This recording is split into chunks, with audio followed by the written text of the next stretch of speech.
Welcome back to The Faithful Citizen. I'm Ellison Keller. The episode you're about to hear starts with an unapologetically nerdy confession and ends with a fairly uncomfortable look at the machinery we've built in the name of the Father. I'm not going to pad this one with a long preamble or warm-up today because we have a lot of ground to cover, and we need to get straight to the bottom line.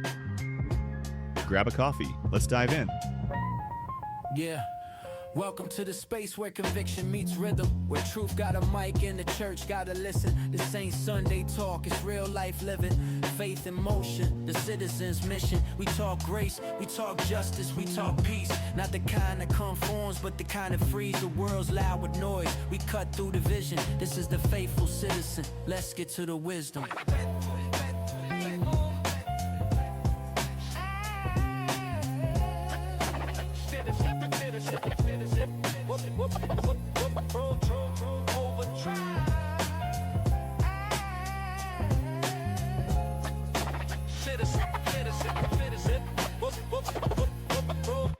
Let me begin with a confession that'll either immediately endear me to you or make you question my credibility.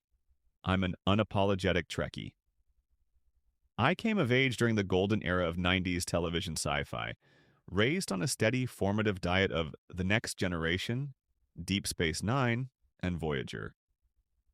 The obsession runs deep enough that when Jeri Ryan, the phenomenal actress who brought Seven of Nine to life, recently interacted with a few of my posts online, I experienced an unadulterated geek out that I'm not ashamed to admit. I have no regrets. When observing the modern American Evangelical Church, critics often reach for sci-fi metaphors whether they realize it or not. We often diagnose the church's ailments as Borg-like tendencies, a chilling demand for theological assimilation, in which independent thought is futile and groupthink is mandated. Alternatively, we see the Klingon church, militant, aggressive, obsessed with the honor of the culture war, and always looking for a good day to die on a political hill.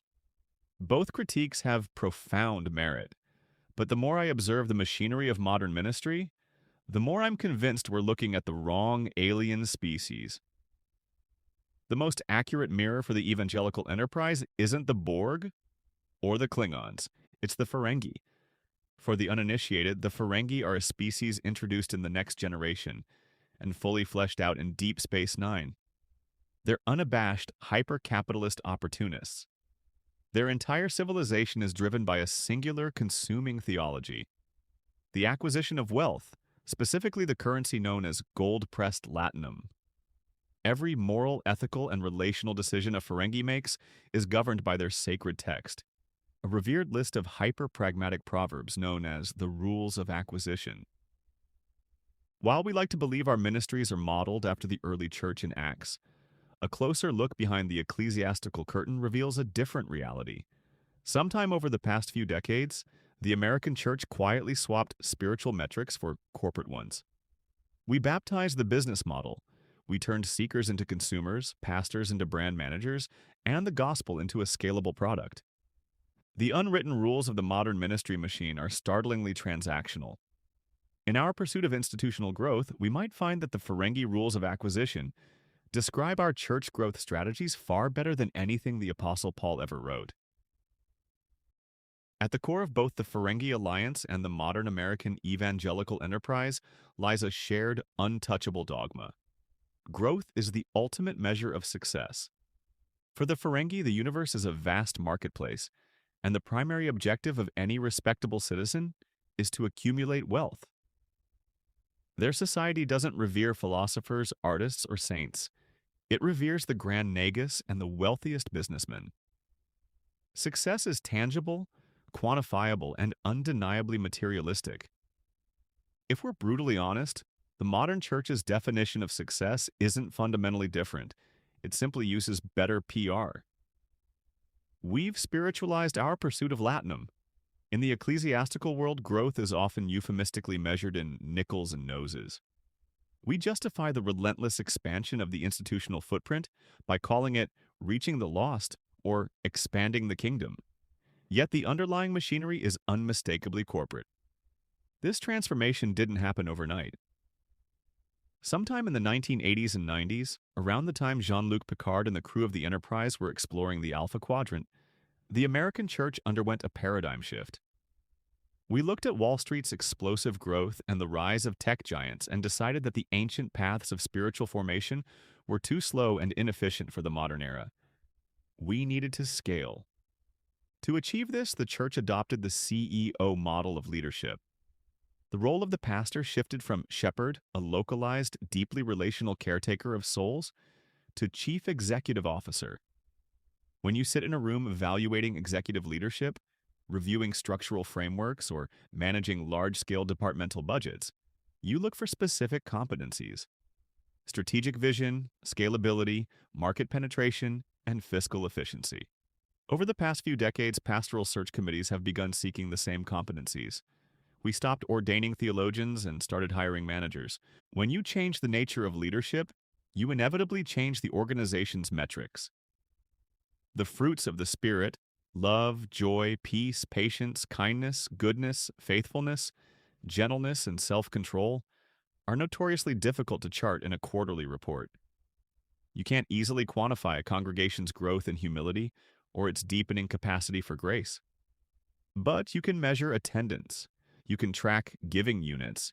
You can calculate the square footage of a new multi-site campus, monitor the engagement rate of a sermon reel on Instagram, and measure week-over-week conversion metrics for the altar call.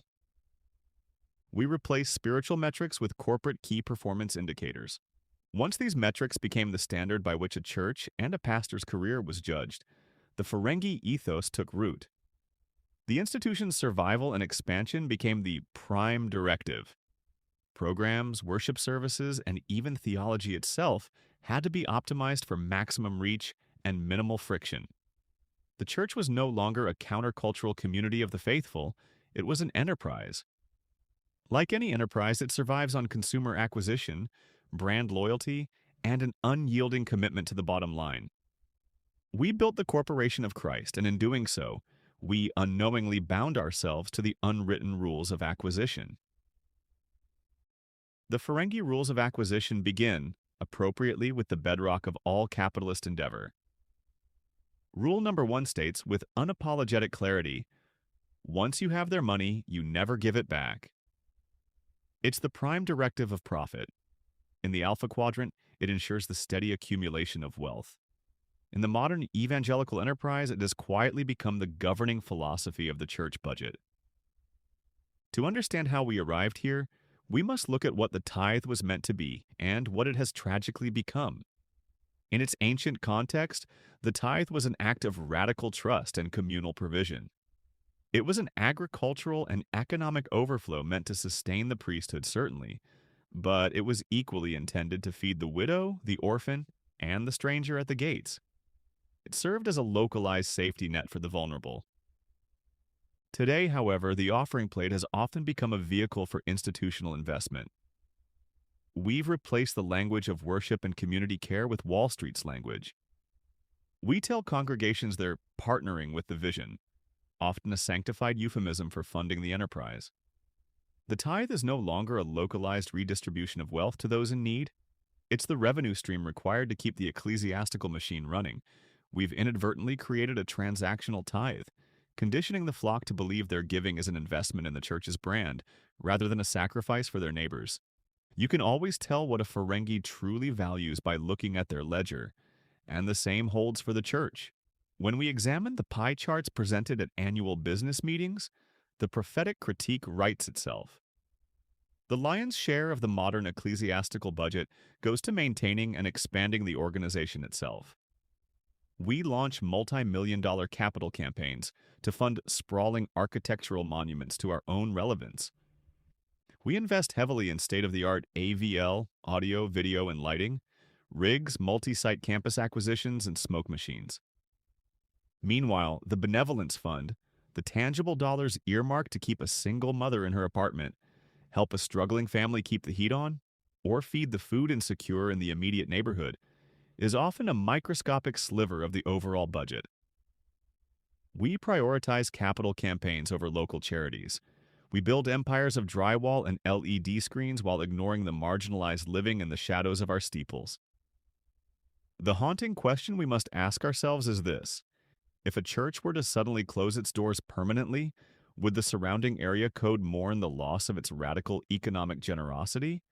Or would they only notice the sudden absence of Sunday morning traffic?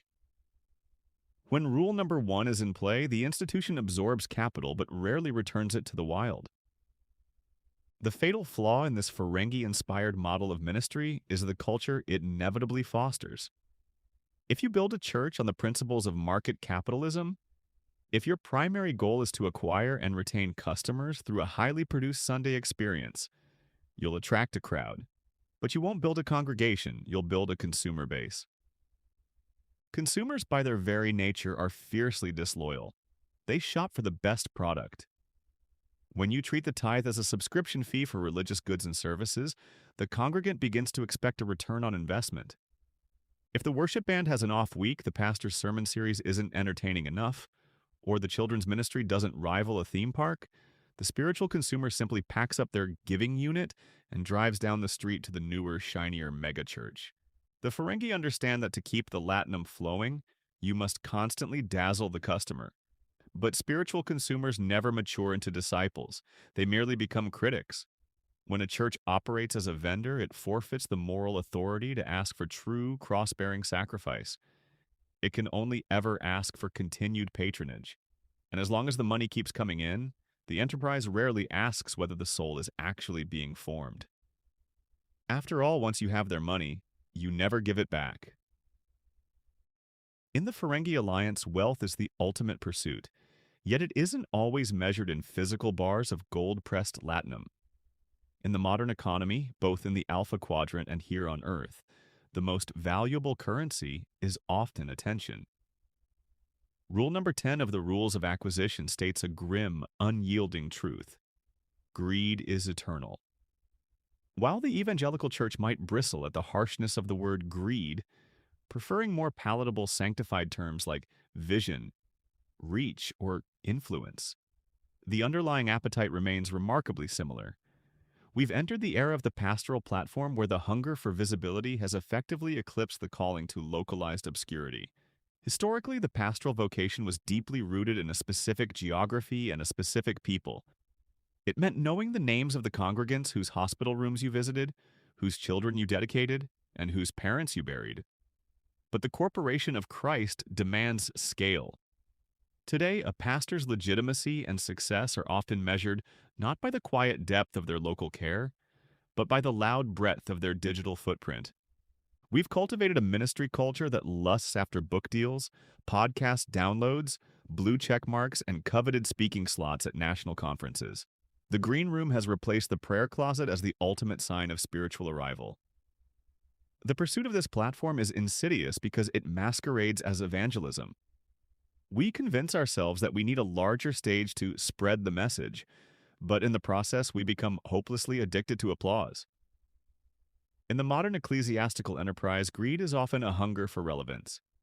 It's the insatiable desire to be known, quoted, and culturally significant. Once the platform is built, the Ferengi instinct to monetize inevitably follows. The message of the gospel, a message freely given by a penniless rabbi who owned nothing and died naked on a Roman cross, is increasingly treated as intellectual property.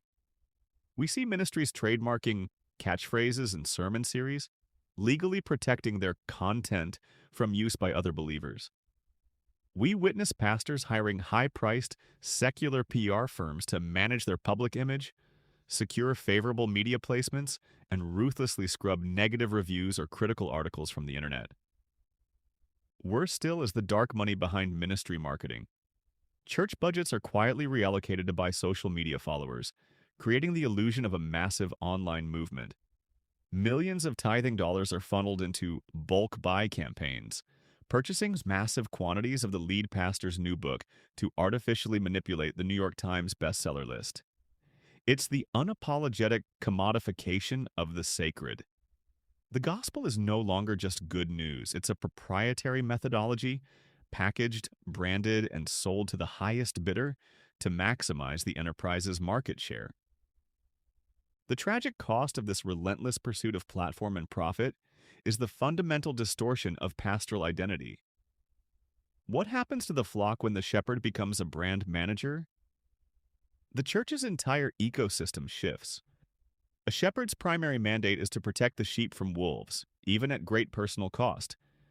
A brand manager's primary mandate is to protect the brand from bad PR, often at the expense of the truth. Jesus famously managed his brand poorly. When the crowds grew too large, he preached hard, offensive truths that thinned the herd. He frequently healed people and strictly ordered them not to tell anyone. He routinely withdrew from the spotlight to desolate places to pray. The modern evangelical machine does the exact opposite. When leadership is driven by managing public perception and maximizing influence, the congregation is no longer seen as a flock to be fiercely loved, known, and protected. Instead, the sheep become a demographic to be optimized.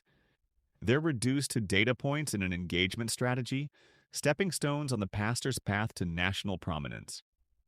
When rule number 10 takes the wheel, the shepherd's staff is replaced by a spreadsheet, the ego is fed, and the church's eternal soul is sacrificed on the altar of the almighty algorithm. Rule number 211 of the Ferengi Rules of Acquisition is perhaps the most ruthless, exposing the sociopathic underbelly of unchecked capitalism. Employees are the rungs on the ladder of success. Don't hesitate to step on them. In the Alpha Quadrant, a Ferengi employer doesn't pretend to care about the well-being of their subordinates. Exploitation is simply the cost of doing business, and transparency is bad for the bottom line. In the American Evangelical Enterprise, we're rarely so candid. We don't call it exploitation. We call it sacrificial service. We call it having a heart for the house. But when we strip away the Christianese, the modern church's underlying operational machinery often mirrors rule number 211 with chilling accuracy. Nowhere is this more evident than in the volunteer meat grinder. The Corporation of Christ, heavily reliant on highly produced Sunday experiences, requires a massive unpaid workforce to function. We recruit greeters, parking lot attendants, children's ministry workers, and tech team members with soaring rhetoric about serving the kingdom.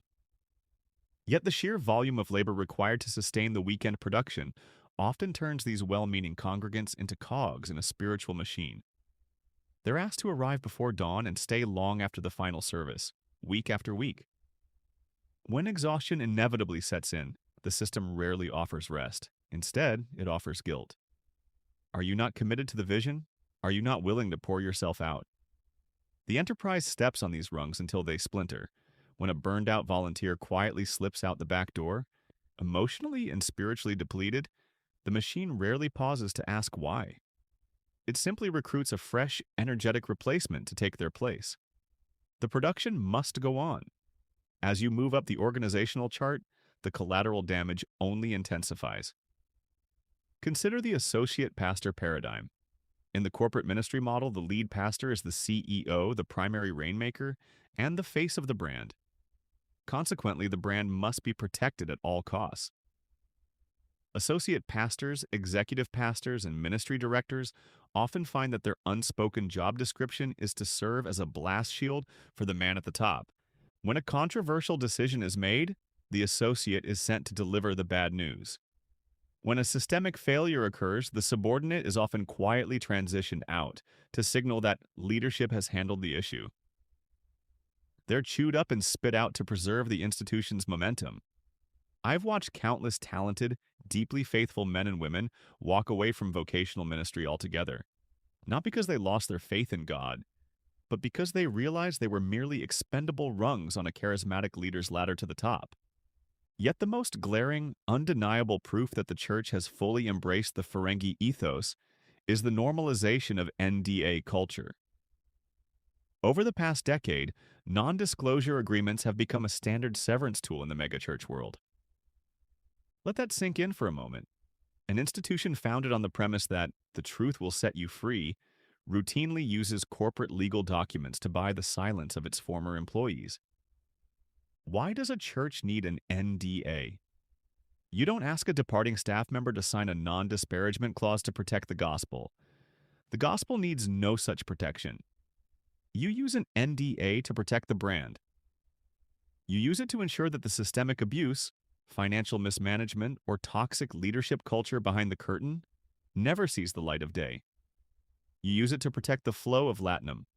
When the church weaponizes legal contracts to silence victims and shield perpetrators under the guise of preserving unity, it has officially lost its soul. It's a profound theological betrayal. We trade the light of transparency for the darkness of damage control, trampling the bruised reeds we were commanded to bind up. The evangelical enterprise has built a towering ladder of success, boasting massive campuses, millions of online views, and staggering annual budgets. But if you look closely at the rungs of that ladder, you'll see the footprints left by burned-out volunteers, discarded staff members, and silenced whistleblowers. The institution thrives, yet the human cost is catastrophic. If the previous rules dictate how the evangelical enterprise acquires and protects its capital, rule number 208 explains how it protects its most fragile asset, its authority. The rule states, with the chilling pragmatism of a corporate crisis manager, sometimes the only thing more dangerous than a question is an answer. In the Ferengi worldview, an uneducated, compliant consumer is a profitable one. Curiosity is a liability. If a customer begins asking too many questions about the origins of the merchandise or the exact weight of the latinum, the entire transaction is at risk. For the modern American church, this rule has become the unspoken strategy for navigating the massive cultural shift often called deconstruction. Over the past decade, a profound wave of spiritual curiosity and systemic critique has swept through the pews. Congregants, many of whom were raised within the very machinery we critique, have begun to ask hard, necessary questions. They're pulling at loose theological threads. They're questioning the fusion of Christian nationalism and political idolatry. They're asking why the church's treatment of the marginalized bears no resemblance to the Sermon on the Mount. Historically, the Judeo-Christian tradition was built for wrestling. The very name Israel means one who wrestles with God. The Psalms are steeped in agonizing questions, doubt, and demands for divine accountability. But the Corporation of Christ isn't built for wrestling, it's built for efficiency. In a high-volume consumer model, questions disrupt the workflow. When a congregant brings a genuine, agonizing question to the ecclesiastical enterprise, they're rarely met with a pastor willing to sit in the ashes and wrestle alongside them. Instead, they're met with prepackaged apologetics. But we must be clear about what modern apologetics has largely become. We're not referring to the earnest philosophical explorations of C.S. Lewis or the deep intellectual rigor of the early church fathers. In the modern megachurch, apologetics often serves as brand defense. Leaders are trained in a particular kind of narrative control, armed with defensive talking points designed not to explore the truth but to neutralize the threat. The institutional answer, dispensed from the pulpit or in the pastor's podcast, is rarely an invitation to deeper mystery. It's a theological cease and desist letter. Its primary goal is to pacify the questioner, ensuring they remain compliant, seated, and, most importantly, tithing.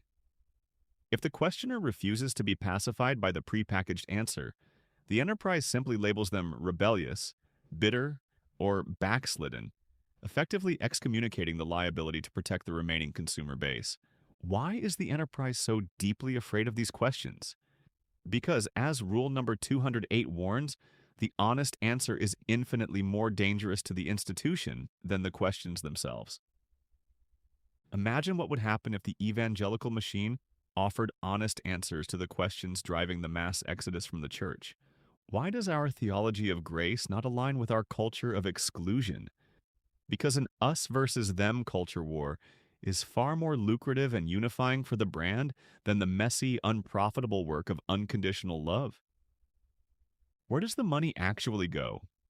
It goes to feed the machine's ever-expanding overhead, to service the debt on the empty arenas, and to fund the extravagant lifestyles of the executive pastoral team. At the same time, the local food pantry relies on canned donations. Who holds leadership accountable? No one. The board of directors is handpicked by the CEO pastor and functions as a rubber stamp, ensuring the visionary's absolute authority remains unchecked. Answering these questions honestly would be institutional suicide. It would require dismantling the entire multi-billion-dollar apparatus. The honest answer reveals that the emperor has no clothes, that the shepherd is a wolf in a designer suit, and that the sacred temple is just another marketplace. And so the enterprise chooses silence, deflection, or aggression. It gaslights the curious and demonizes the doubters. The evangelical Ferengi understand that the moment the congregation realizes it's participating in an economic transaction rather than a spiritual transformation, the illusion shatters. The latinum stops flowing. The franchise collapses. Therefore, the questions must be suppressed at all costs, because the truth is the one thing the business model simply can't survive. In Deep Space Nine, the Ferengi provide reliable comic relief, embodying the excesses of unregulated capitalism, but the series' moral and spiritual anchor belongs entirely to another species, the Bajorans. The Bajorans are an ancient, deeply religious culture that has miraculously survived a brutal, decades-long occupation by a militaristic, resource-extracting empire. Their entire narrative arc is a struggle to reclaim their soul, rebuild their desecrated temples, and listen to the voices of their prophets after years of violent exploitation. If the Ferengi Alliance represents what the evangelical enterprise has tragically become, the Bajoran resistance represents what we must be willing to do. We must recognize that our faith has been occupied. We've not been conquered by the Cardassians or the Roman Empire. We've been occupied by consumer capitalism. We've allowed the cold, transactional metrics of the marketplace to colonize the sacred spaces of our worship. To reclaim our soul, we need a prophetic resistance. We must stop operating like Ferengi brand managers protecting the bottom line and start acting like Bajoran freedom fighters, tearing down the idols of acquisition that have firmly taken root in our sanctuaries. To accomplish this, we must return to the source code of our faith and recognize how radically incompatible Jesus is with the modern ecclesiastical business model. If a Ferengi auditor were to evaluate Christ's earthly ministry, they would swiftly conclude he was the worst CEO in the history of the galaxy. His economic model is entirely backwards. His marketing strategy is disastrous. In the kingdom of God, the ultimate currency isn't gold-pressed latinum, but sacrificial love. And the core product, grace, is given away completely free of charge. You can't monetize it. You can't put it behind a paywall. You can't VIP tier salvation. When the rich young ruler approaches Jesus, asking about the requirements for eternal life, Jesus doesn't ask for a pledge card or a donation to a local capital campaign. He tells the man to liquidate his entire portfolio, give the proceeds to the poor, and follow him into homelessness. It's a direct, unapologetic violation of rule number 1. Jesus consistently subverts the corporate ladder. He declares that the last will be first, and the first will be last. When his disciples argue about who will secure the corner offices in the new kingdom, he doesn't give them a leadership seminar on leveraging their influence. He strips down to a towel and washes the literal dirt off their feet. The anti-latinum gospel demands downward mobility. It demands a leader who bleeds for the sheep rather than shearing them to line his own pockets. There's one specific moment in the Gospels when this clash of kingdoms becomes physical, and it's the moment the evangelical machine needs to study most closely. It happens in the temple courtyard. The religious elite had set up a brilliantly profitable system in the court of the Gentiles. Pilgrims traveling to Jerusalem for the Passover needed unblemished animals for sacrifice and specific temple currency to pay the annual tax. The money changers and merchants, the ancient ancestors of the Ferengi, provided a highly convenient, highly marked up service. They had successfully monetized access to God. They turned the inclusive place of prayer into an exclusive hub of transaction. Jesus doesn't respond with a pastoral email or a polite request for an internal financial audit. He doesn't suggest a minor restructuring of the vendor fees. He responds with a whip of cords. He flips the tables. He scatters the coins across the stone floor and drives the enterprise from the sacred space. "Take these things away," he roars. "Do not make my Father's house a house of trade." Christ's most visceral display of righteous anger was reserved for the religious leaders who dared to turn the worship of God into a profitable enterprise. He violently rejects the fusion of prophets and prophets. We can't sanitize this moment. If Jesus were to walk into our modern mega campuses today, past the branded coffee shops, the VIP parking rows, the merchandise tables, hawking the pastor's latest ghost-written hardcover, and the massive screens flashing text-to-tithe numbers, would he take a seat in the front row or start flipping our tables? We've convinced ourselves that we're building the kingdom, yet the machinery we use belongs exclusively to the empire. Until we're willing to let the anti-Latinum gospel disrupt our bottom line, we'll remain comfortably occupied. The prophets have always stood in direct opposition to profit. We must choose whom we'll serve. The great tragedy of the Ferengi in the Star Trek universe is that they're so consumed by the pursuit of wealth that they entirely miss the wonder of the cosmos. They traverse the stars not to explore but to exploit. Every new world is merely a new market. Every new species is just another customer base. When we look honestly at the modern evangelical enterprise, we must ask the same painful question. Have we become so obsessed with building the institutional empires that we've missed the awe and wonder of the actual kingdom of God? Looking into this Ferengi mirror is deeply uncomfortable. It's far easier to point our prophetic fingers outward, at the Borg of secular culture demanding assimilation, or the Klingons across the political aisle demanding war. But judgment, as the Apostle Peter reminds us, must begin in the house of God. We can't heal an infection we refuse to diagnose. The American church has been compromised by hyper-capitalist pragmatism, and the cure requires a radical systemic detox. For those of us striving to be faithful citizens in an occupied territory, the path forward isn't found in a newly optimized church growth strategy or a savvier social media campaign. The antidote to the rules of acquisition has been before us for 2 millennia. It's the Sermon on the Mount. If you read Matthew 5, 6, and 7 through the lens of a corporate CEO, it reads like a manifesto for institutional bankruptcy.